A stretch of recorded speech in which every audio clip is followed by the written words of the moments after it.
அது ஒரு அழகான இரவு நேரம். அந்த காட்டில் ஒரு பறவை மட்டும் பதற்றத்துடன் அங்கும் இங்கும் பறந்து கொண்டிருந்தது. பின் அந்த பறவை பறந்து சென்று கொண்டிருக்கும் வழியில் ஒரு வீடு இருந்ததை பார்த்து அதன் அருகில் சென்று அமர்ந்தது அந்த பறவை. இப்பொழுது நாம் பறந்து சென்றால் அது நமக்கே ஆபத்தாகிவிடும். அதனால் இந்த வீட்டில் தங்குவதற்கு உதவி கேட்டு பார்ப்போம் என்று கூறி அந்த வீட்டின் கதவை தட்டியது அந்த பறவை.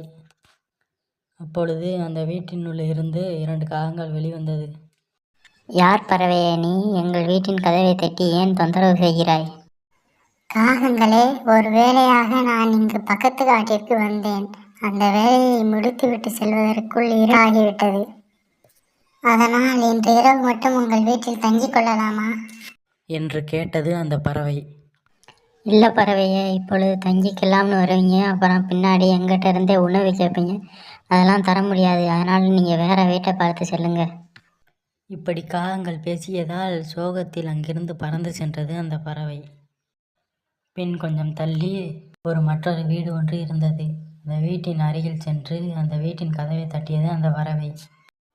பின் அந்த வீட்டிலிருந்து சோனா ராணா என்ற பறவை வெளியே வந்தது. யார் பறவையே நீ? ஏன் கதவை தட்டினாய் என்று கேட்டது சோனா குருவி.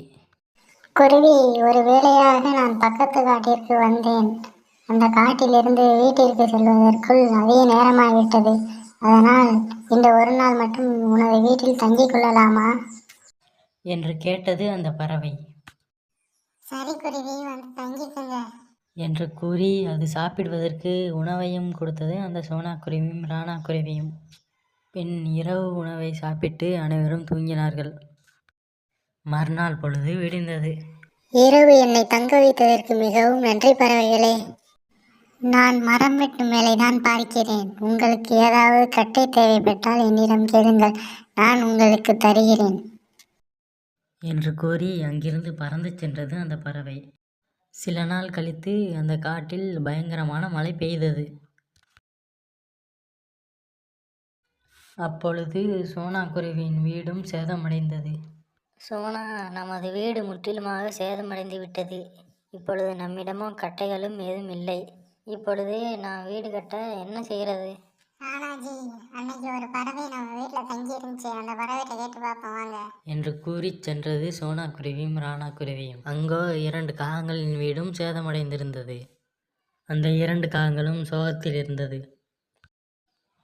ஆனால் இந்த பக்கமோ சோனா குருவியும் ராணா குருவியும் அந்த பறவையிடமிருந்து மரக்கட்டைகளை வாங்கி மற்றொரு வீடை கட்டி நன்கு வாழ்ந்தது.